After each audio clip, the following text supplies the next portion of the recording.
ನಾನು ಹೆಮ್ಮೆಯಿಂದ ಹೇಳ್ಕೊತೇನೆ. ಬೇಕಾದ ಅನ್ಕೋರಿ ನೀವು ನನಗೆ, I don't care. Bomb S I Girish ಮಟ್ಟಣ್ಣವ್ರು ಅನ್ನೋದು, ಬಾಂಬ್ ಎಸ್ ಐ ಅನ್ನೋದೇ ನನ್ನ ಬ್ರ್ಯಾಂಡ್. ನಾನು ಪ್ಯಾಕೆಟಲ್ಲಿ ಸಿಗರೇಟ್ ಇಟ್ಕೊಂಡ್ರೆ ಅವರು ಹರಿವಾಣದಲ್ಲಿ ಸಿಗರೇಟ್ ಇಟ್ಕೊತಿದ್ರು, ಗೌರಿ ಲಂಕೇಶ್ ಮೇಡಮ್. ಹಾಂ, ಅಂದರೆ ಅಷ್ಟು ಆತ್ಮೀಯತೆ ಇತ್ತು. ಎಸ್ ಐದಾಗ ಎಷ್ಟು ಖುಷಿಯಾಗಿದ್ದರು. ಬಟ್ ಸುಖ ಸುಮ್ಮನೆ ನಮ್ಮ ಮೇಲೆ ಆರೋಪ ಮಾಡಿ ಕಂಟಿನ್ಯೂಸ್ ಆಗಿ ಹ್ಯಾರಾಸ್ಮೆಂಟ್ ಮಾಡೋದು. 7-8 ದಿನದಲ್ಲಿ ಒಂದು 6 ಮೆಮೊ ಬಂದಿದ್ದೆ ನನಗೆ ಚಾರ್ಜ್. ಬಟ್ ಎವ್ರಿ ಡೇ ನಾ ಮಾಡದೇ ಇರೋ ತಪ್ಪಿಗೆ ಮೆಮೊಗಳನ್ನೆಲ್ಲ ಕೊಡೋಕ್ಕೆ ಸ್ಟಾರ್ಟ್ ಮಾಡಿದರು.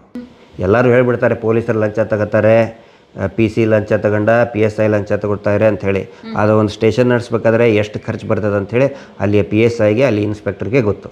ಈಗ ಒಂದು ಸ್ಟೇಷನ್ನಿಗೆ ಒಬ್ಬ ಇನ್ಸ್ಪೆಕ್ಟರ್ ಹೋಗ್ಬೇಕಂದ್ರೆ ಮಿನಿಮಮ್ 50 ಲಕ್ಷ ಕೊಡಬೇಕು. 50 ಲಕ್ಷ ದೊಡ್ಡ ದೊಡ್ಡ ಇನ್ನೂ ಸ್ಟೇಷನ್ ಅಂದರೆ ಇನ್ನೂ 1 ಕೋಟಿ ತನಕ ಕೊಟ್ಟಿದ್ದಾರೆ. ನನ್ನ ಕೊಡಿ ಒಂದು ಚಿಕ್ಕದು ಒಂದು ನಿಬ್ಬು ಕೊಡಿ, ಅದರಲ್ಲಿ ಐ ಮೇಕ್ ಒನ್ ಎಕ್ಸ್ಪ್ಲೋಸಿವ್. ಮತ್ತೆ ಪಬ್ಲಿಕ್ ಅಪ್ರಿಷಿಯೇಷನ್ ಬಂತು. ನನ್ನ ನೋಡೋಕ್ಕೆ ಸ್ಕೂಲಿಂದ ಪ್ರತಿದಿನ ಮಕ್ಕಳನ್ನ ಸ್ಕೂಲ್ ಟೀಚರ್ಗಳು ಅವ್ರವ್ರ ಮಕ್ಕಳನ್ನ ಬಸ್ಸಲ್ಲಿ ಕರ್ಕೊಂಡು ಬರ್ತಿದ್ರು. ಇವತ್ತಿನವರೆಗೂ ತಲೆ ತಗ್ಸುವಂಥ ಕೆಲಸ ಯಾವುದೂ ಮಾಡಿಲ್ಲ. ಆಮೇಲೆ ಸಾರ್ವಜನಿಕರಿಗೆ ಧಕ್ಕೆ ತರುವಂಥ ಕೆಲಸ ಯಾವುದೂ ಮಾಡಿಲ್ಲ. ಅಲ್ಲಿ ವಿಧಾನಸೌಧದಿಂದ ಬಾಂಬ್ ಇಟ್ಟು ಬಂದಾದ ನಂತರ ಫಸ್ಟ್ ಎಲ್ಲೋದ್ರಿ, ಹೆಂಗೆ ನೀವೆಲ್ಲ ನಿಮ್ಮನ್ನೆಲ್ಲ ಹೆಂಗೆ ಐಡೆಂಟಿಫೈ ಮಾಡಿ? ಅಲ್ಲ, ಆ ಘಟನೆ ನಡೆದಿದ್ದು ನಾನು ಹೇಳ್ತೀನಲ್ಲ, ಎಂಟೈರ್ ನಿಮಗೆ ಅದೊಂದು ಪುಸ್ತಕ ರೂಪದಲ್ಲೇ ಇಮಿಡಿಯೇಟಾಗಿ ಸಸ್ಪೆಂಡ್ ಮಾಡಿದರು. ಸಸ್ಪೆಂಡ್ ಮಾಡಿ ಮತ್ತೆ ವಾಪಸ್ ಜಾಯ್ನ್ ಆಗಕ್ಕೆ ಕೇಳಿದರು. ನಾನು ರಿಸೈನ್ ಮಾಡಿದೆ. 2004ನಲ್ಲಿ ಮ್ಯಾನ್ ಆಫ್ ದ ಇಯರ್ ನಾನು ಟೈಮ್ಸ್ ಆಫ್ ಇಂಡಿಯಾ ಗ್ರೂಪ್ ಇದರಲ್ಲಿ ಮತ್ತು ವಿಜಯ ಕರ್ನಾಟಕದಲ್ಲಿ ಜಾರ್ಜ್ ಫರ್ನಾಂಡಿಸ್ ಅವರು ನಾನು ಜೈಲಲ್ಲಿದ್ದಾಗ ಲೆಟರ್ ಬರ್ತಿದ್ರು. ಅದು ಒಬ್ಬ ವ್ಯಕ್ತಿ ವಿರುದ್ಧ ನಾನಲ್ಲ, ಎಂಟೈರ್ ಸಿಸ್ಟಮ್. ನಾನು ಇವತ್ತಿಗೂ ಕೂಡ ಈ ಸೌಜನ್ಯ ಹೋರಾಟ ಇದೆಯಲ್ಲ, it is our fight against the system. ಅಲ್ಲೆಲ್ಲ PSI ಕೆಲಸ ಎಲ್ಲ ಮುಗಿಸ್ಕೊಂಡು ಬಂದಲ್ಲ, ಫಸ್ಟ್ ಬೆಂಗಳೂರು ಜರ್ನಿ ಎಲ್ಲಿಂದ ಸ್ಟಾರ್ಟ್ ಆಯ್ತು? RT ನಗರ, ನಮ್ಮ ಅಣ್ಣಂದು ರೂಮ್ ಇತ್ತಲ್ಲಿ. ಓಕೆ, ಬೆಂಗಳೂರು. ನಾನು ಅರೆಸ್ಟ್ ಆದಾಗ ಸೀದಾ ಅಲ್ಲಿನೂ ಕರ್ಕೊಂಡು ಹೋಗಿದ್ದೆ. ನನಗೆ ಎಲ್ಲಿ RT ನಗರ್ ಸುಲ್ತಾನ್ ಪಾಳ್ಯ ಇದೆಯಲ್ಲ, ಅಲ್ಲಿ ನಂದು ಸಿಸ್ಟಮ್, ಕಂಪ್ಯೂಟರ್ ಸಿಸ್ಟಮ್ ಎಲ್ಲ ಇತ್ತು. ಅಲ್ಲಿ ನಮ್ಮ ಅಣ್ಣಂದು ನಾನು ಪ್ರಿಂಟ್ಔಟ್ ತೆಗೆದಿದ್ದು ಅವೆಲ್ಲ ಅಲ್ಲಿಂದನೇ ಸೀಸ್ ಮಾಡಿದ್ದೆ. ಓಕೆ, ಯಾವ ಸ್ಟೇಷನಲ್ಲಿ ವರ್ಕ್ ಮಾಡ್ತಿದ್ರಿ PSI ಆಗಿ ಬೆಂಗಳೂರಲ್ಲಿ? ಅಲ್ಲಲ್ಲ, ಬೆಂಗಳೂರಲ್ಲಿ ನಾನು ಶೂಟಿಂಗ್ ಟ್ರೈನಿಂಗಿಗೆ ಬಂದಿದ್ದೆ. ಅಂದರೆ ನನ್ನ ನ್ಯಾಷನಲ್ ಲೆವೆಲ್ ಸೆಲೆಕ್ಷನ್ ಆಗಿತ್ತು ಶೂಟಿಂಗ್ ಕಾಂಪಿಟೇಷನ್ಗೆ. ಸ್ಟೇಟಲ್ಲಿ ನಂದು ಕ್ವಾಲಿಫೈ ಆಯಿತು.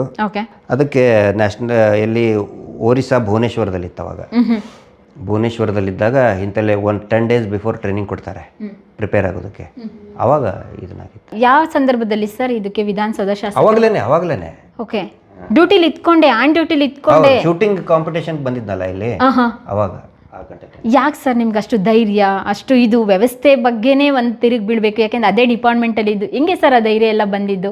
ಯಾಕಾಗಿ? ಧೈರ್ಯ ಅಲ್ಲ ಮೇಡಮ್, ಇಲ್ಲಿ ಧೈರ್ಯ ಅಲ್ಲ, ಅದು ಎಲ್ಲರಿಗೂ ಅದು ಬಂದೇ ಬರ್ತದೆ. ನಿಮ್ಗೆ ಹಂಗೇನಾದರೂ ಬಂದರೆ ನಿಮ್ಮ ಮುಂದೆ 2 ದಾರಿ ಇರ್ತದೆ. ಒಂದು ಹೆದರ್ಕೊಂಡು ಸಾಯಬೇಕು, ಇಲ್ಲ ಅಂತಂದ್ರೆ ತಿರುಗಿ ನಿಲ್ಬೇಕು. ಇದು ನನಗಿಷ್ಟೇ, ನಾನೊಬ್ಬನೇ ಏನೋ ನನಗಿಷ್ಟೇ ಧೈರ್ಯ ಅಂತಲ್ಲ, ತುಂಬ ಎಲ್ಲರೂ ಅದೇ ಥರ ಸಿಚುವೇಶನ್ನೇ ಫೇಸ್ ಮಾಡ್ತಾರೆ. ಹಂಗೆ ಬಂದಾಗ ನಾನು ಆ ಸಮಯದಲ್ಲಿ ನಿಮ್ಗೆ ಏನು ಯೋಚನೆಗಳಿತ್ತು, ಏನಕ್ಕಾಗಿ ಅದನ್ನು ಮಾಡಲೇಬೇಕು ಅಂತ ಹೊರಟಿದ್ದು? ಅಲ್ಲ, ಈಗ ಸಿಚುವೇಶನ್ ಹೆಂಗಿತ್ತು ಅಂತ ಹೇಳಿದರೆ, ನಾನು ನಿಮಗೆ ಆಗಲೇ ಹೇಳಿದೆ ನಾವು ಯಾವ ಥರ ಫ್ಯಾಮಿಲಿಂದ ಬಂದವರು. PSIದಾಗ ಎಷ್ಟು ಖುಷಿಯಾಗಿದ್ದರು. ಬಟ್ ಸುಖ ಸುಮ್ಮನೆ ನಮ್ಮ ಮೇಲೆ ಆರೋಪ ಮಾಡಿ ಕಂಟಿನ್ಯೂಸ್ ಆಗಿ ಹ್ಯಾರಾಸ್ಮೆಂಟ್ ಮಾಡೋದು. 7-8 ದಿನದಲ್ಲಿ ಒಂದು 6 ಮೆಮೊ ಬಂದಿದ್ದೆ ನನಗೆ ಚಾರ್ಜ್ ಮೆಮೊ. ಈಗ ಬರೀ ಒಬ್ಬರು ಪೊಲೀಸ್ ಆಫೀಸರ್ ಬೈದರೆ ಖಿನ್ನತೆಗೊಳಗಾಗ್ತಾರೆ ಆಫೀಸರ್ಸು. ಬಟ್ ಎವ್ರಿ ಡೇ ನಾ ಮಾಡದೇ ಇರೋ ತಪ್ಪಿಗೆ ಮೆಮೊಗಳನ್ನೆಲ್ಲ ಕೊಡೋಕ್ಕೆ ಸ್ಟಾರ್ಟ್ ಮಾಡಿದರು. ನಾನು ಕ್ಷಮೆ ಕೇಳಲಿಲ್ಲ ಅಲ್ಲಿ ಅವಾಗಿದ್ದಂಥ ಸಚಿವರಿಗೆ ಅಂಥೇಳಿ ಎಲ್ಲನೂ ಕೂಡ ಸ್ಟಾರ್ಟ್ ಮಾಡಿದರು, ವಿಚಾರಣೆ ಸ್ಟಾರ್ಟ್ ಮಾಡಿದರು. ನನಗೆ ಕಾಂಪ್ರಮೈಸ್ ಮಾಡ್ಕೊಳಕ್ಕಾಗಲಿಲ್ಲ, ಅದು ಬೇಡ ಅಂತ ಹೇಳ್ಕೊಂಡು. ಸುಮಾರು ಜನ ಸತ್ತವರು ಇದ್ದಾರೆ. ಅದು ಝಳಕಿ ಅಂಥೇಳಿ ನಮ್ಮ ಗುಲ್ಬರ್ಗದ ಪಕ್ಕನೇ ಝಳಕಿ ಆ ಕಡೆ ಬರ್ತದೆ, ಬಿಜಾಪುರದಲ್ಲಿ. ಅಲ್ಲಿ ಒಬ್ಬ ASI ಇದೇ ಥರ ಹರಾಸ್ಮೆಂಟಿಗೆ ನೇಣಿಗೆ ಹಾಕ್ಕೊಂಡು ಸತ್ತೋದ. ಬಟ್ ನನಗೆ ಆ ಥರ ಇಷ್ಟ ಇರಲಿಲ್ಲ. ಅಂದರೆ ನಿಮ್ಮ ಧೋರಣೆಗಳನ್ನ ಸರ್ಕಾರದವ್ರು ಕೇಳ್ತಾನೆ ಅಥವಾ ಅಲ್ಲಿರಂಥ ಸ್ಥಳೀಯ ಪ್ರಭಾವಿ ವ್ಯಕ್ತಿಗಳು ಕೇಳ್ತಾನೆ ಇಲ್ವಾ ಅಥವಾ ಹೇಗೆ? ನೋಡಿ, ಸರ್ಕಾರ ನಮ್ಮ ಧೋರಣೆ ಕೇಳುವಷ್ಟು PSI ಹುದ್ದೆ ಅಷ್ಟು ದೊಡ್ಡದಲ್ಲ. ವಿ ಆರ್ ವೆರಿ PSI ಅನ್ನೋದಂತ ಹೇಳಿದ್ರೆ ಒಂದು ಠಾಣೆಗೆ ಅಧಿಕಾರಿ ಇಷ್ಟೇ. ಸರ್ಕಾರಕ್ಕೆ ಇದನ್ನ ಆದಮೇಲೆ ಸರ್ಕಾರ ಕೇಳ್ತು. ಕೆಲಸ ಮಾಡ್ತಾ ಅರ್ಜಿ ಬರೆದ್ರೆ ಯಾರಾದ್ರೂ ಕೇಳಲ್ಲ. ಓಕೆ, ಅಲ್ಲಿಂದ ನೀವು ಬರ್ತೀರಾ ವಿಧಾನಸೌಧಕ್ಕೆ, ಶಾಸಕರ ಭವನಕ್ಕೆ ಹೋಗ್ತೀರಾ. ಏನು ಸರ್ ಪ್ಲಾನ್? ಆ್ಯಕ್ಚುಲಿ ಹೆಂಗೆ ಪ್ಲಾನ್ ಮಾಡಿದ್ದು, ಹೇಗೆ? ಇಲ್ಲ, ಅದನ್ನು ಮತ್ತೆ ಮಾತಾಡ್ತೀನಿ ಆ ಕೇಸ್ ಬಗ್ಗೆ ಎಲ್ಲ. ಅದು ಆ ಕೇಸ್ ಅಕ್ವಿಟ್ ಆಯ್ತದು. ಅಂದ್ರೆ ನೀವೇ ಅಂತ ಹೆಂಗೆ ಗೊತ್ತಾಯ್ತು ಸರ್? ನೀವೇ ಅಂತ ಇನ್ವೆಸ್ಟಿಗೇಷನ್ ಮಾಡ್ಬೇಕಾದ್ರೆ ಅಲ್ಲ, ಹಂಗೇನಲ್ಲ. ಅದು that is related to police investigation. ಆಮೇಲೆ ತುಂಬ ಈಗೆಲ್ಲ ಕೇಳ್ತಾ ಇದ್ದಾರೆ ಬಾಂಬ್ ಬಿಟ್ಟಿದ್ದು. ನಾನು ಇವತ್ತಿಗೂ ಹೇಳ್ತಾನೆ ಕೇಳಿ, that is my brand. Bomb S I ಅನ್ನೋದು ನನ್ನ ಬ್ರ್ಯಾಂಡ್. ಅದು ಹೌದಾ? ನಾನು ಅದ್ರ ಸಲುವಾಗಿ ಏನೋ ಆರೋಪ ಅಂತಲ್ಲ, ನಾನು ಹೆಮ್ಮೆ ಅಂತ ಹೇಳ್ಕೊತೇನೆ.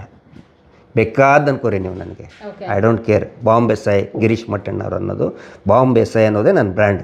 ಬಾಂಬೆ ಸೈ ಯಾರೋ ಅಂದರು ಅಂತ ಹೇಳಿದ್ಕೂಳೆ ನಾನು ಅದಕ್ಕೆ ಮುಜುಗರ ಪಟ್ಕೊಳ್ಳಲ್ಲ, ಪ್ರೌಡ್ ಫೀಲ್ ಆಗುತ್ತೆ. ಪ್ರೌಡಾಗಿ ನಾನು ಹೇಳ್ತೀನಿ. ಓಕೆ. ಯಾಕಂದರೆ ವ್ಯವಸ್ಥೆ ವಿರುದ್ಧ ತಿರುಗಿ ಬಿದ್ದಿದ್ದು, ದುಡ್ಡು ತಗೊಂಡು ನಾನೇನು ಎಲ್ಲಿ ಓಡಿ ಹೋಗಿ ಮಾಡಿದವಂಥವನಲ್ಲ, ಅಗೇನ್ಸ್ಟ್ ಕರಪ್ಷನ್ ತಿರುಗಿ ಬಿದ್ದಿದ್ದು ನಾನು. ಅಲ್ಲೇ ಯಾಕೆ ಸರ್ ಅಗೇನೆಸ್ಟ್ ಕರಪ್ಷನ್? ಅಲ್ಲಿನೇ ಬಾಂಬ್ ಬಿಡಬೇಕು ಅಂತ ಯಾಕಂದ್ರೆ ಬೇರೆ ಪ್ರತಿಭಟನೆ ಎಲ್ಲ ಮಾಡ್ಬೋದಿತ್ತಲ್ಲ ಹೊರಗಡೆ? ಯಾರು ಕೇಳ್ತಾರೆ ಹೇಳಿ? ಯಾರು ಕೇಳ್ತಾರೆ ಹೇಳಿ? ಅಂದ್ರೆ ವಿಧಾನಸೌಧದ ಮುಂದೆನೆ ಕುತ್ಕೊಂಡು ನೀವು ಯಾರು ಪ್ರತಿಭಟನೆ ಕೇಳ್ತಾರೆ? ಮಾಡ್ಬೋದಿತ್ತಲ್ವಾ ಎತ್ತಿ ಶಾಂತಿಯುತವಾಗಿ? ಹೊರಗಡೆ ಹಾಕ್ತಾರೆ. ನಾವು PSI ಇದ್ರು ಕೂಡ ಎತ್ತಿ ಮೊದಲು ಇವನಿಗೂ ಇದನ್ನ ಇದೆ ಅಂತೇಳಿ ಹೊರಗಡೆ ಹಾಕ್ತಾರೆ ಇಷ್ಟೇ. Okay. That is the reality. ಅಂದ್ರೆ ನೀವು ಒಂದು ಡಿಪಾರ್ಟ್ಮೆಂಟಲ್ಲಿ ಇದ್ಕೊಂಡು ಪಾಪ ಇಷ್ಟೊಂದು ಅರೇಂಜ್ಮೆಂಟ್ ಮಾಡಿದ್ರು ಅದ್ರ ವಿರುದ್ಧ ತಿರುಗಿ ಬೀಳ್ಬೇಕಂತಲ್ಲ, ಯಾಕೆಂದ್ರೆ ನಿಮಗೆ ತಿಂಗಳ ಸಂಬಳ ಬರ್ತಾ ಇತ್ತು, ಫ್ಯಾಮಿಲಿಯಲ್ಲೇ ನೆಮ್ಮದಿಯಾಗಿರ್ತಾ ಇತ್ತು. ಮೇಡಮ್, ತಿಂಗಳ ಸಂಬಳ ಅಲ್ಲ, ಒಂದು ಪೊಲೀಸ್ ಸ್ಟೇಷನ್ ನಡೆಸೋದೊಂದು ಒಂದೇ, ಒಂದು ಕಿರಾಣಿ ಅಂಗಡಿ ನಡೆಸೋದು ಒಂದೇ. ನೀವು ದುಡ್ಡು ಖರ್ಚು ಮಾಡಬೇಕಲ್ಲಿ, ಪ್ರತಿದಿನ ದುಡ್ಡು ಬೇಕು ನಿಮಗೆ ಪೊಲೀಸ್ ಸ್ಟೇಷನ್ ನಡೆಸ್ಬೇಕಂದ್ರೆ.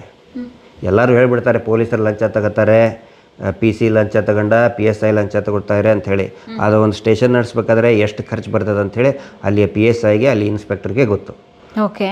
ಬಂದೋಬಸ್ತ್ ಡ್ಯೂಟಿಗೆ ಬಂದವ್ರಿಗೆ ಆಯಿತು, VIP ಇದಕ್ಕಾಯಿತು, ಬಂದೋಬಸ್ತ್ಗಾಯಿತು. ಆನಂತರ ಚಾರ್ಜ್ ಶೀಟ್ ಸಲ್ಲಿಸ್ಬೇಕಂದ್ರೂ ಕೂಡ ಕೋರ್ಟ್ನವ್ರು ಕೊಡಬೇಕು, ಮೆಡಿಕಲ್ ಸರ್ಟಿಫಿಕೇಟ್ ತೊಗೋಬೇಕಂದ್ರೆ ಡಾಕ್ಟರ್ ಕೊಡಬೇಕು. ಸುಮಾರು ಖರ್ಚಿದೆ ಕಿರಾಣಿ ಅಂಗಡಿ ನಡೆಸ್ದಂಗೆ ಪೊಲೀಸ್ ಸ್ಟೇಷನ್ ನಡೆಸೋದಂದರೆ. ಈಗಂತರೂ ನಾನು ಗಮನಿಸ್ದಂಗೆ ನಮ್ದಿದ್ದಾಗಲೇ ಪರವಾಗಿಲ್ಲ ಅಂದ್ಕೊಂಡಿದ್ದೆ.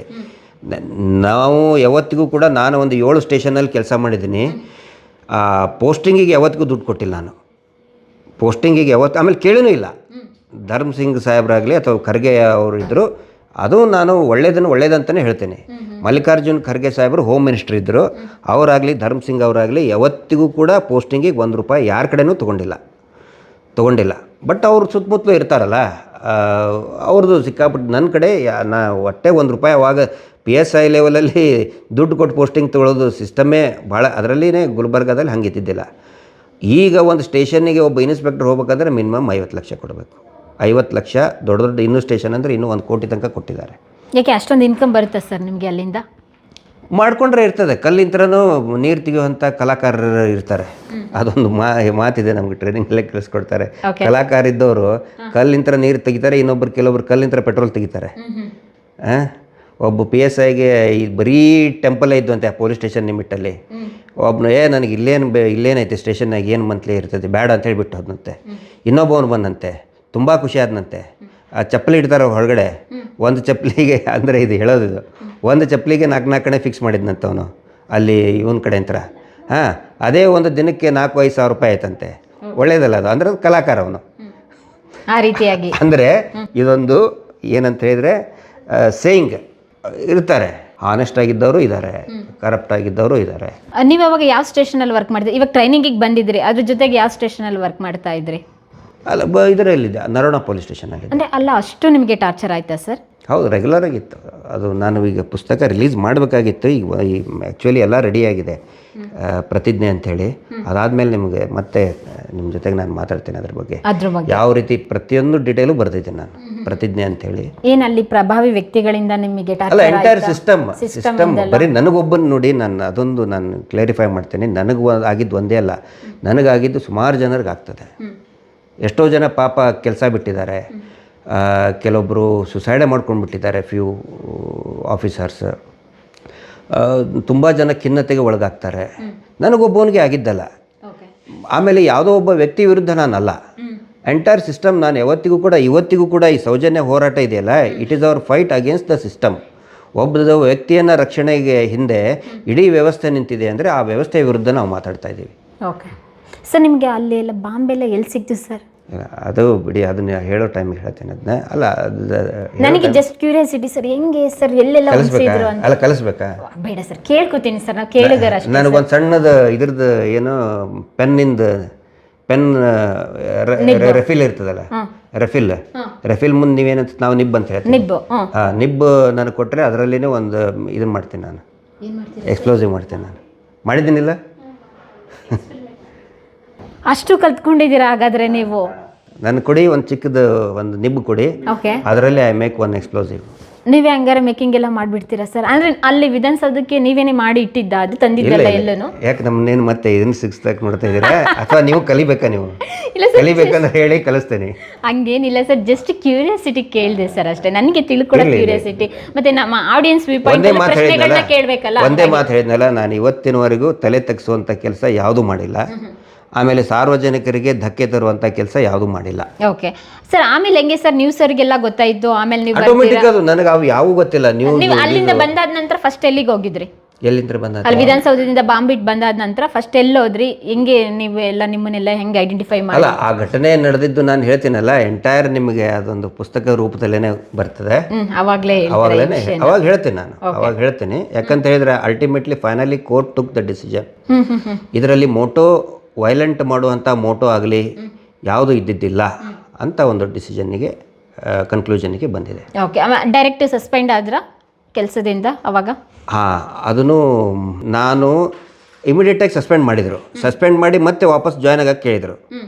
ನಾನು ರಿಸೈನ್ ಮಾಡಿದೆ. ಈಗ ಕೆಲವೊಬ್ಬರು ಏನೋ ಕೆಲಸದಿಂದ ತೆಗೆದವರು, ಸಸ್ಪೆಂಡ್ ಆದವರು, ಇದನ್ನಾದವರು ಅಂತ ಹೇಳ್ತಾರೆ. ಕೆಲಸದಿಂದ ಹಂಗಾಗಿಲ್ಲ, ನಾನೇ ರಿಸೈನ್ ಮಾಡಿದ್ದು. ನಾನು ಕೆಲಸದಿಂದ ತೆಗೆದಿಲ್ಲ. ಮತ್ತೆ ಹೋಗ್ಬೇಕಂತ ಅನ್ನಿಸ್ಲಿಲ್ಲ? ಕೇಳಿದ್ರು ವಾಪಸ್ ಜಾಯ್ನ್ ಆಗ್ರಿ ಅಂತ ಹೇಳಿ, ನಾನು ಜಾಯ್ನ್ ಆಗಲಿಲ್ಲ. ಅಂದ್ರೆ ಮತ್ತೆ ಬೇರೆ ಬೇರೆ ಡಿಪಾರ್ಟ್ಮೆಂಟ್ ಅಲ್ಲಿ ಕೆಲಸ ಮಾಡಿರಲ್ಲ, ಅದು ಹೇಗೆ? ಅದು ಮತ್ತೆ ಏನಾರು ಬೇರೆ ಯಾವ ಡಿಪಾರ್ಟ್ಮೆಂಟ್ ಅಲ್ಲಿ? ಬೇರೆ ಹೇಳ್ತಾರೆ, ಕಾಡ ಆ ಕಡೆ ಅಲ್ಲ, ಕಾಡೋದಕ್ಕೆ ನಾನು ಬಿಜೆಪಿಯಲ್ಲಿ ಇದನ್ನಾದಾಗ, ಬಿಜೆಪಿ ಆಸ್ ಅ ಚೇರ್ಮನ್ ಆದಾಗ, ರಾಜಕೀಯಕ್ಕೆ ಜಾಯ್ನ್ ಆದ್ಮೇಲೆ, ಇಷ್ಟೆಲ್ಲ ಆದ ನಂತರ ರಾಜಕೀಯಕ್ಕೆ ಬಂದು ಆಮೇಲೆ ಯುವ ಮೋರ್ಚಾ, ರಾಜ್ಯ ಯುವ ಮೋರ್ಚಾ ಅಧ್ಯಕ್ಷ ಆಗಿದ್ದೆ. ಲೆಕ್ಕ ಕೊಡಿ ಚಳುವಳಿ ಮಾಡಿದ್ದೆ, ನಾನು ಉಪಾಧ್ಯಕ್ಷ ಆಗಿದ್ದೆ.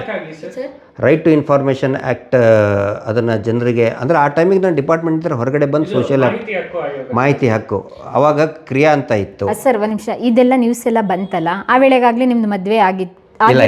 ನಿಮ್ಮ ಮನೇಲಿ ನಿಮ್ಮ ಅಪ್ಪ ಅಮ್ಮ ಏನಂದ್ರು ಸರ್ ಈ ನ್ಯೂಸ್ ಎಲ್ಲ ನೋಡಿ? ನಿಂಗೆಲ್ಲ ಬೇಕಿತ್ತ ಮಗ? ಹೌದು ಬೈದರು. ಮತ್ತು ಸಮಾಧಾನ ನಾನು ಮಾಡ್ತಿದ್ದೆ. ಆಮೇಲೆ ಬಟ್ ಏನಂದರೆ, ಬಿಕಾಸ್ ಆಫ್ ಸಿಕ್ಕಾಪಟ್ಟೆ ಪಬ್ಲಿಕ್ ಅಪ್ರಿಷಿಯೇಷನ್ ಬಂತು. ನನ್ನ ನೋಡೋಕ್ಕೆ ಸ್ಕೂಲಿಂದ ಪ್ರತಿದಿನ ಮಕ್ಕಳನ್ನ ಸ್ಕೂಲ್ ಟೀಚರ್ಗಳು ಅವ್ರವ್ರ ಮಕ್ಕಳನ್ನ ಬಸ್ಸಲ್ಲಿ ಕರ್ಕೊಂಡು ಬರ್ತಿದ್ರು. ಎಲ್ಲಿದ್ರಿ ಅವಾಗ? ಕರ್ನಾಟಕ ಯೂನಿವರ್ಸಿಟಿ ನಮ್ಮ ಮನೆಯಲ್ಲಿ. ಓಕೆ, ಅಲ್ಲಿಗೆ ಬರ್ತಾ ಇದ್ರು? ಅಲ್ಲಿ ಬರ್ತಾ ಇದ್ರು. ಓಕೆ, ತುಂಬ ಜನ ಬರ್ತಿದ್ರು, ಯೂತ್ಸು ತುಂಬ ಜನ ಬಂದು ಭೇಟಿಯಾಗಿ ಹೋಗ್ತಿದ್ರು. ಅವಾಗ ಈಗಿನ ಥರ ಸೋಷಿಯಲ್ ಮೀಡಿಯಾ ಇರ್ತಿದ್ದಿಲ್ಲ. ಏನೇ ಇದ್ದರೂ ಬಂದು ಮಾತಾಡ್ಸ್ಕೊಂಡು ನಾವು ನಿಮ್ಮ ಜೊತೆಗಿದ್ದೀವಿ ಅಂತೇಳಿ. ಮ್ಯಾಕ್ಸಿಮಮ್ 2004ನಲ್ಲಿ ಮ್ಯಾನ್ ಆಫ್ ದ ಇಯರ್ ನಾನು ಟೈಮ್ಸ್ ಆಫ್ ಇಂಡಿಯಾ ಗ್ರೂಪ್ ಇದರಲ್ಲಿ ಮತ್ತು ವಿಜಯ ಕರ್ನಾಟಕದಲ್ಲಿ ನಾನು ಮತ್ತು ರಾಹುಲ್ ದ್ರಾವಿಡ್ ಅವರು ಇಬ್ಬರು ಕೂಡ man of the year. Rahul Dravid ಅವ್ರಿಗೆ ವಾಲ್ ಅಂತ ಬಿರುದು ಬಂದಿದ್ದು ಅವಾಗ, ಅಂದರೆ ಕಂಟಿನ್ಯೂಸ್ ಟೆಸ್ಟ್ ಮ್ಯಾಚಲ್ಲಿ ತುಂಬ ಚೆನ್ನಾಗಿ ಪರ್ಫಾರ್ಮೆನ್ಸ್. ಆನಂತರ ವೆಂಕಟಾಚಲೈ ಅವ್ರಿಗೆ, ನ್ಯಾಯಮೂರ್ತಿ ವೆಂಕಟಾಚಲೈ ಅಂಥೇಳಿ ಲೋಕಾಯುಕ್ತ, ಆ ಒಂದು ಮ್ಯಾನ್ ಆಫ್ ದ ಇಯರ್ ನಾನು ಅವಾಗ. ಈಗಿನ ಥರ ಸೋಷಿಯಲ್ ಮೀಡಿಯಾ ಇದ್ದಿದ್ರೆ ನೀವು ನ್ಯಾಷನಲ್ ಹೀರೋ. ಬಟ್ ನಾನು ನೋಡಿ ಆ ಕಡೆ ನಾನು ಗಮನನೇ ಕೊಡೋದಿಲ್ಲ. ನೀವು ಬಂದ್ಕೊಳ್ಳೆ ಕೇಳಿದ್ರಿ ಇಷ್ಟು ಜನ ನಿಮಗೆ ಇದನ್ನು ಮಾಡ್ತಾಯಿದ್ದಾರೆ. ನಿಜವಾಗ್ಲೂ ನಾನು ಹೇಳ್ತೀನಿ, ನನಗೆ ಪ್ರೈವೇಟಾಗಿ ಇರೋದಕ್ಕೆ ನಾನು ಇಷ್ಟಪಡ್ತೀನಿ. ಪ್ರಚಾರಕ್ಕೆ ನಾನು ಇಷ್ಟಪಡಲ್ಲ, ಯಾವತ್ತಿಗೂ ನಾನು ಇಷ್ಟಪಡಲ್ಲ. ನಾನು ಸಾಧ್ಯ ಆದಷ್ಟು ಅವಾಯ್ಡ್ ಮಾಡ್ತೇನೆ. ಬಟ್ ಕೆಲವೊಂದಿಷ್ಟು ವಿಚಾರ ಜನರಿಗೆ ತಲುಪಿಸ್ಬೇಕಾದ್ರೆ ಮಾಧ್ಯಮಗಳು ಬೇಕೇ ಆಗ್ತದೆ. ಖಂಡಿತ. ನಾನು ನನ್ನ ವೈಯಕ್ತಿಕ ಗಿರೀಶ್ ಮಟ್ಟಣ್ಣವ್ರ ಪ್ರಚಾರ ನಾನು ಬಯಸಲ್ಲ. ನಾನೇನು ಹೇಳಿದೆ ಹೇಳಿ, ನಾನು ನಮ್ಮ ಮನೇದು ಬೇಡ, ನಾನು ಏನು ದೊಡ್ಡ ಅಚೀವರ್ ಅಲ್ಲ, I am a common man. ಈ ಹೋಮ್ ಟೂರು ಮತ್ತು ಇದನ್ನೆಲ್ಲ ಯಾರ್ದು ಮಾಡ್ತಾರೆ ಹೇಳಿ? ದೊಡ್ಡ ಸೆಲೆಬ್ರಿಟಿಗಳು, ಸಿನಿಮಾ ಹೀರೋಗಳು. ನಾನು ಸಿನಿಮಾ ಹೀರೋನೂ ಅಲ್ಲ, ದೊಡ್ಡ ಪೊಲಿಟಿಕಲ್ ಲೀಡರು ಅಲ್ಲ, ಸೆಲೆಬ್ರಿಟಿನೂ ಅಲ್ಲ, I am a common man. ಅದಕ್ಕೆ ನಂದು ಈ ಪರ್ಸ್ನಲ್ ಇದನ್ನದು ಬೇಡ ಅಂತಲೇ ನಾನು ಹೇಳಿದ್ದೀನಿ. ಇಲ್ಲ ಹೇಳಿಬಿಡಿ, ಖಂಡಿತ ಹೇಳಿದ್ರಿ.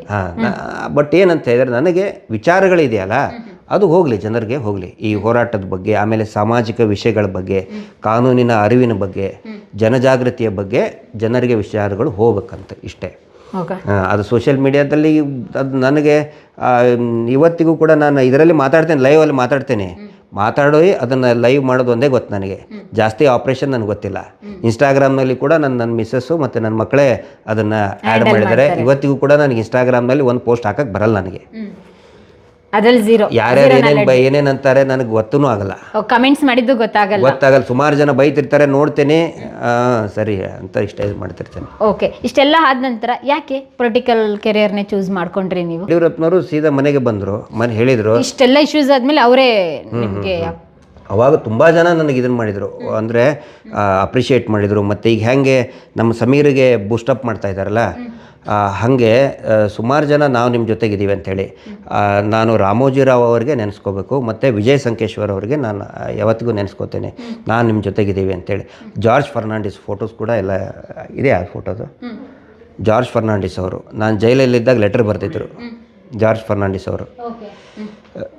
ನಾನು ಕೂಡ ಇದೇ ರೀತಿ ಬರೋಡಾ ಡೈನಾಮೈಟ್ ಕೇಸಲ್ಲಿ ನಾನು ಜೈಲೊಳಗಿದ್ದೆ. ಅವರು ಇಂದಿರಾ ಗಾಂಧಿ ವಿರುದ್ಧ ಬಾಂಬ್ ಇಟ್ಟಿದ್ದರು ಜಾರ್ಜ್ ಫರ್ನಾಂಡಿಸ್. ಅಂದರೆ ಹಾಗೆ ಎಮರ್ಜೆನ್ಸಿ ಟೈಮಲ್ಲಿ ನಿನಗೆ ಸಿಕ್ಕಂತಹ ಒಂದು ಪಬ್ಲಿಕ್ ವಾಯ್ಸ್ ಇದನ್ನು ನನಗೆ ಸಿಕ್ಕಿಲ್ಲ, but still you have done a very good job, ನಿಮ್ಮ ಜೊತೆಗಿದ್ದೀವಿ ಅಂತೇಳಿ ಒಂದು ಲೆಟರ್ ಬರೆದು ಕಳಿಸಿದ್ರು ಜಾರ್ಜ್ ಫರ್ನಾಂಡಿಸ್ ಅವರು. ಓಕೆ, ಎಷ್ಟು ದಿನ ಜೈಲಲ್ಲಿ? ಆನಂತರ LG ಹಾವ್ನೂರ್ ಅವರು, ಮತ್ತು ಇಲ್ಲಿ ಅನೇಕ ಮಾಸ್ಟರ್ ಹಿರಣ್ಯ ಅವರು. ಈಗಿನವ್ರಿಗೆ ಗೊತ್ತಿಲ್ಲ ಮಾಸ್ಟರ್ ಹಿರಣ್ಯ ಅವರು, ಈ ಹೊಸ ಈ ವಾಟ್ಸಪ್ ಜನ್ರೇಷನ್ಗೆ ಗೊತ್ತಿಲ್ಲ. ಅಂದ್ರೆ ತುಂಬಾ ಅಲ್ಲ, ನಿಮಗೆ ಗೊತ್ತಿದೆ, ಬಟ್ ಈಗ ಇದನ್ನ ಸಿನಿಮಾ ನಟರು, ನಿರ್ದೇಶಕರು, ನಾಟಕಗಾರರು, ಆನಂತರ ಆನಂತರ ನಮ್ಮ ಕವಿಗಳು, ಸಾಹಿತಿಗಳು ನನ್ನ ಮೇಲೆ ಒಂದು ಕವನವನ್ನೇ ಕೂಡ ಬರೆದರು. ಸುಮತೀಂದ್ರ ನಾಡಿಗ ಅವರು, ಸುಮತೀಂದ್ರ ನಾಡಿಗ ನನ್ನ ಮೇಲೆ ಒಂದು ಕವನವನ್ನು ಕೂಡ ಬರೆದಿದ್ದರು, ಗಿರೀಶ್ ಲೋಕನಾಥ್ ಮಟ್ಟಣ್ಣವರಿಗೆ ಅಂಥೇಳಿ. ಪತ್ರಕರ್ತರು ಕೂಡ ತುಂಬ ಚೆನ್ನಾಗಿ ನನಗೆ ಸಪೋರ್ಟ್ ಮಾಡಿದರು. ಅನೇಕ ಈಗ ವಿಶ್ವೇಶ್ವರ ಭಟ್ ಅವರು ಇರ್ಬೋದು, ರವಿ ಬೆಳಗೆರೆ ಅವರು ಇರ್ಬೋದು, ಮತ್ತು ಕನ್ನಡಪ್ರಭ ಪತ್ರಿಕೆ, ಪ್ರಜಾವಾಣಿ ಪತ್ರಿಕೆ, ಆಲ್ಮೋಸ್ಟ್ ನಾನು ಈಗ 1-2 ಹೆಸರು ಹೇಳಿದರೆ ಇದನ್ನಾಗ್ತದೆ. ಆಮೇಲೆ ಶಿವಶಂಕರ್ ಅಂಥೇಳಿ ETVಯಲ್ಲಿ ಇದ್ದರು, ಮಂಜುನಾಥ್ ಅಂತ ಬ್ಯೂರೋ ಚೀಫ್ ಇದ್ದರು ETVಯಲ್ಲಿ. ಯಾಕಂತ ಹೇಳಿದರೆ ರಾಮೋಜಿರಾವ್ ಅವರೇ ನಮಗೆ ಫೋನ್, ಆವಾಗ ನಾನು ಜೈಲಲ್ಲಿದ್ದೆ, ಆವಾಗ ರಾಮೋಜಿರಾವ್ ನಮ್ಮ ತಂದೆಗೆ ಫೋನ್ ಮಾಡಿ ಸಮಾಧಾನ ಹೇಳಿದರು, ಏನು ಚಿಂತೆ ಮಾಡೋಕ್ಕೆ ಹೋಗಬೇಡಿ, ನಾವೆಲ್ಲ ಇರ್ತೀವಿ ಅಂಥೇಳಿ. ಎಷ್ಟು ದಿನ ಇದ್ರಿ ಸರ್ ಅವಾಗ ಜೈಲಲ್ಲಿ? ಕಾಕತ್ಕರ್ ಅಂಥೇಳಿ ಬಾಲಕೃಷ್ಣ ಕಾಕತ್ಕರ್ ಉದಯ್ TVಯಲ್ಲಿ, ತೇಜಸ್ವಿನಿ ಮೇಡಮ್ ಕೂಡ ಉದಯ್ TVಯಲ್ಲಿ ಆ್ಯಂಕರ್ ಆಗಿದ್ದರು. ತೇಜಸ್ವಿನಿ ಮೇಡಮ್ ಈಗ MLC ಆದ್ರಲ್ಲ ಅವರು ಕೂಡ. ಬಟ್ ಆಮೇಲೆ ಸ್ವಲ್ಪ ಡಿಫ್ರೆನ್ಸ್ ಬರೋಕ್ಕೆ ಸ್ಟಾರ್ಟ್ ಆಯಿತು. ನಮಗೆ ಗೌರಿ ಲಂಕೇಶ್ ಮೇಡಮ್ಗೆ, ನಾನು ರವಿ ಬೆಳಗೆರೆ, ನನಗೆ ಅವೆಲ್ಲ ಇಂಟರ್ನಲ್ ಮೀಡಿಯಾ ಪಾಲಿಟಿಕ್ಸ್ ನನಗೆ ಗೊತ್ತಿದ್ದಿದ್ದಿಲ್ಲ. ನಾನು ರವಿ ಬೆಳಗೆರೆ ಅವರು ಹೋದ್ಕೊಳ್ಳಿ ಆಟೋಮೆಟಿಕ್ಕಾಗಿ ಉದಯ TVನಲ್ಲಿದ್ದಂಥ ತೇಜಸ್ವಿನಿ ಮೇಡಮ್ ಅವರು ನಾನು ಅಗೇನ್ಸ್ಟಾಗಿ ಬರೆಯೋಕ್ಕೆ ಸ್ಟಾರ್ಟ್ ಮಾಡಿದರು. ನಾಟ್ ಬಿಕಾಸ್ ಅವ್ರು ನನಗೆ ಇದನ್ನಂತಲ್ಲ, ರವಿ ಬೆಳಗೆರೆ ಅವರಿಗೆ ರೈವಲ್ರಿ ಇತ್ತು.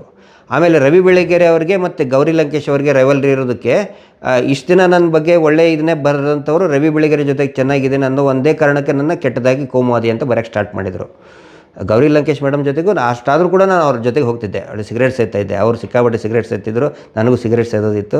ನಾನು ಪ್ಯಾಕೆಟಲ್ಲಿ ಸಿಗರೇಟ್ ಇಟ್ಕೊಂಡ್ರೆ ಅವರು ಹರಿವಾಣದಲ್ಲಿ ಸಿಗರೇಟ್ ಇಟ್ಕೊತಿದ್ರು ಗೌರಿ ಲಂಕೇಶ್ ಮೇಡಮ್. ಓಕೆ, ಅಂದರೆ ಅಷ್ಟು ಆತ್ಮೀಯತೆ ಇತ್ತು. ಆದರೆ ನೀನು ಹೋಗಿದ್ದು ಸಿದ್ಧಾಂತ ಕೋಮುವಾದಿ ಸಿದ್ಧಾಂತ ಅಂತ ಹೇಳ್ತಾಯಿದ್ರು. ಅಂದರೆ ಆ ಮಟ್ಟಿಗೆ ನಮ್ಮದು ಕ್ಲೋಸ್ನೆಸ್ಸು ಇತ್ತು, ಮತ್ತು ಅಷ್ಟೇ ಸೈದ್ಧಾಂತಿಕ ವಿರೋಧನೂ ಕೂಡ ಇತ್ತು. ನಾನು ಒಂದೇ ಅನ್ನೋದು, ನೀವು ಒಂದೇ ಮಾತರಂಗೆ ನೀವು ಹೇಳಿ, ನಾನು ಬರ್ತೇನೆ ನಿಮ್ಮ ಜೊತೆಗೆ, ಲೆಫ್ಟಿಸ್ಟ್ ಜೊತೆಗೆ. ಒಂದೇ ಮಾತರಂದಲ್ಲಿ ಏನು ತಪ್ಪಿದೆ? ಭಾರತ್ ಮಾತಾ ಕಿ ಜೈ ಅನ್ನೋದ್ರಲ್ಲಿ ಏನು ತಪ್ಪಿದೆ? ತಪ್ಪಿಲ್ಲ. ಅದಕ್ಕೆ ನೀವು ಯಾಕೆ ಬೇಡ ವಿರೋಧ ಮಾಡ್ತೀರಿ ನೀವು? ಸೊ ಈ ಒಂದು ಐ ರೆಸ್ಪೆಕ್ಟ್ ಒಂದೇ ಮಾತರಂ ಇವತ್ತಿಗೂ ಕೂಡ.